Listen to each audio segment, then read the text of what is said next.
শিয়াল ও কাঠবিড়াল দুজনে খুব ভালো বন্ধু। শিয়াল কাঠবিড়ালকে বন্ধু বানিয়েছে তার নিজের লাভের জন্য, কারণ কাঠবিড়াল যে খাবার খেত তার অনেক খাবারগুলোই শিয়াল খেতে পারত। এদিকে শিয়াল যে খাবার খেত তার কোনোটাই কাঠবিড়াল খেতে পারত না। তাই শিয়াল নিজের লাভের জন্য কাঠবিড়ালের সাথে বন্ধুর সম্পর্ক রাখে। তারা দুজনে পথে হাঁটতে হাঁটতে একটি আম গাছ দেখতে পায় এবং শিয়াল তার বন্ধুকে বলে, ও বন্ধু, দেখো আম গাছটাতে অনেক আম পেকে রয়েছে।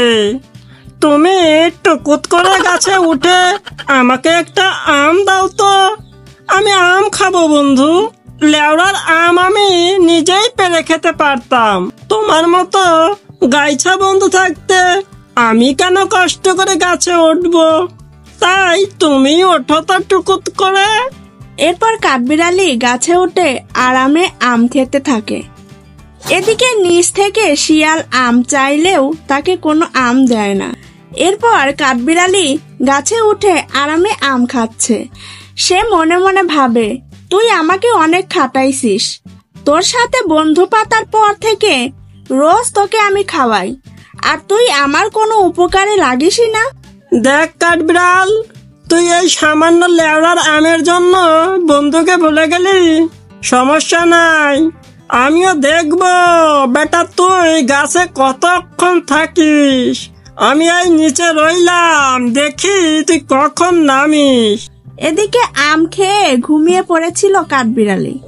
হঠাৎ একটা বাতাস শুরু হলো। তাই বাতাস শুরু হবার পরেই সে গাছ থেকে নিচে পড়ে যায়, আর অমনি শিয়ালটি তাকে আস্ত গিলে ফেলে এবং সেখান থেকে চলে যায়। সামনেই একটি বুড়ি শিয়ালকে বলে, কি হে মিসকে শিয়াল, তোমার পেটে কি? তুমি তো পেট ফেটে মরেই যাবে। আরে বুড়ি, তুই আমাকে নিয়ে মজা করিস না। দাঁড়া বুড়ি, বন্ধু কাঠবিড়ালকে খাইছি আস্ত গিলে, করেছিল বেইমানি। তোকেও খাবো তেমনি করে, পেট ফাটবে না মোর জানি। এরপর বুড়িকে খেয়ে শিয়াল আবারও হাঁটতে থাকে। হঠাৎ সামনে একটি বাচ্চার সাথে দেখা।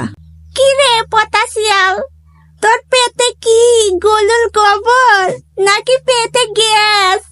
বন্ধু কাঠবিড়ালকে আস্ত খাইছি বেইমানি করার জন্য, বুড়িকেও আস্ত খাইছি আমাকে নিয়ে মজা করার জন্য।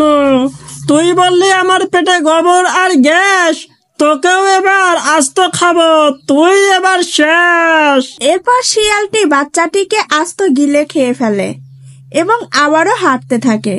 কিন্তু শিয়াল সবাইকে আস্ত খাওয়ার জন্য তার পেট অনেক বড় হয়ে যায়।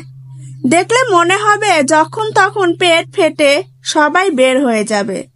সামনেই একটা ছাগল দেখতে পায় শিয়াল। কি রে দুষ্টু শিয়াল, তোর পেটে গোডাউন বানিয়েছিস নাকি?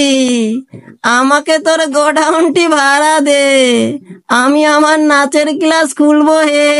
তাতাই তাতাই থই, তাতাই তাতাই থই।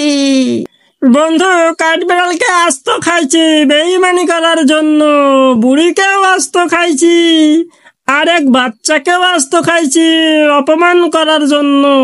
এখন তোকেও খাবো আমার পেটকে গোডাউন বলার জন্য। যা, তোর কত নাচার শখ, আমার পেটের ভেতরে গিয়ে সবাইকে নাচ শিখা। এরপর শিয়ালটি ছাগলটিকেও আস্ত গিলে ফেলে। কিন্তু অনেক জনকে খাওয়ার জন্য শিয়ালটি আর হাঁটতে পারে না, তাই সে সেখানেই শুয়ে পড়ে। এদিকে ছাগলটি পেটের ভেতর থেকে তার চুক্কা শিং দিয়ে শিয়ালের পেট ফুটো করে ফেলে এবং একে একে 4 জনই পেট থেকে বের হয়ে যায়, আর শিয়ালটি মারা যায়।